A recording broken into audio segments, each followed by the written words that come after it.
అందరికీ శనార్థులు మహానగర్ వార్తలకి స్వాగతం. విజయ్ పార్టీ నేత విప్లవం పోస్టుతోని తమిళ రాజకీయాలలో పెనుదుమారం లేచింది. సర్కార్ పైన విప్లవం తీసుకురావాలని టీవీకే నేత అదవ్ అర్జున్ పోస్ట్ పెట్టిండు. నేపాల్ శ్రీలంక యువతలాగా తిరగబడాలని తమిళ యువతకు ఇట్లా పిలుపునిచ్చిండు.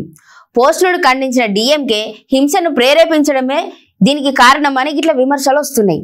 వివాదంతోనే టీవీకే దిద్దుబాటు చేసుకుంటున్నది. గా పోస్టుతోని అసలు పార్టీకి సంబంధమే లేదని చెప్తున్నారు.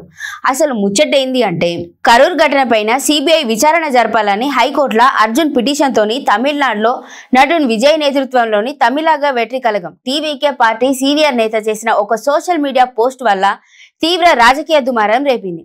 అధికార డిఎంకే దుష్ట ప్రభుత్వం పైన నేపాల్ యువతలాగా తిరుగుబాటు చేయాలని టీవీకే ప్రధాన కార్యదర్శి అదవ్ అర్జున్ ఎక్స్ లో పిలుపునిచ్చుడుతోనే వివాదానికి ఇప్పుడు దారి తీసింది. కరూర్ సభలో జరిగిన తొక్కిసలాటల 41 మంది చనిపోయినారు. 48 గంటల్లోపే ఈ పోస్ట్ అచ్చుడు ఇప్పుడు అనుమానాలు వస్తున్నాయి. వివాదం ముదడంతో ఆ పోస్టును వెంటనే తీసేసిండు. యువత నేతృత్వంలోని విప్లవమే దీనికి ఏకైక పరిష్కారం. శ్రీలంక, నేపాల్ జెన్జీ యువత అక్కడి సర్కారుల పైన తిరగబడింది. ఇక్కడ కూడా యువతే విప్లవానికి నాయకత్వం వహిస్తుంది. ఆ విప్లవమే సర్కారును మార్పునకు కారణమవుతుంది. దుష్ట పాలకుడి కింద చట్టాలు కూడా దుష్టంగానే మారుతాయి అని అదవ్ అర్జున్ ఆ పోస్ట్ లో రాసిండు. రోడ్డు పైన నడిచేటందుకే పోలీసులకు ప్రజలపైన దాడులు చేస్తున్నారు. సోషల్ మీడియాలో అభిప్రాయాలు చెప్పుకున్నందుకు అరెస్టులు చేస్తున్నారని ఆయన గిట్లా చెప్పిండు.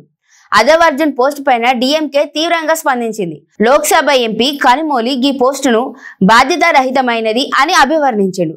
ఈ రాష్ట్రంలో హింసను ప్రేరేపించేలా ఉంది అని ఆమె హెచ్చరించింది. అయితే వివాదం తీవ్రం కావడంతోనే టీవీకే వెంటనే దిద్దుబాటు చర్యలు చేపట్టింది.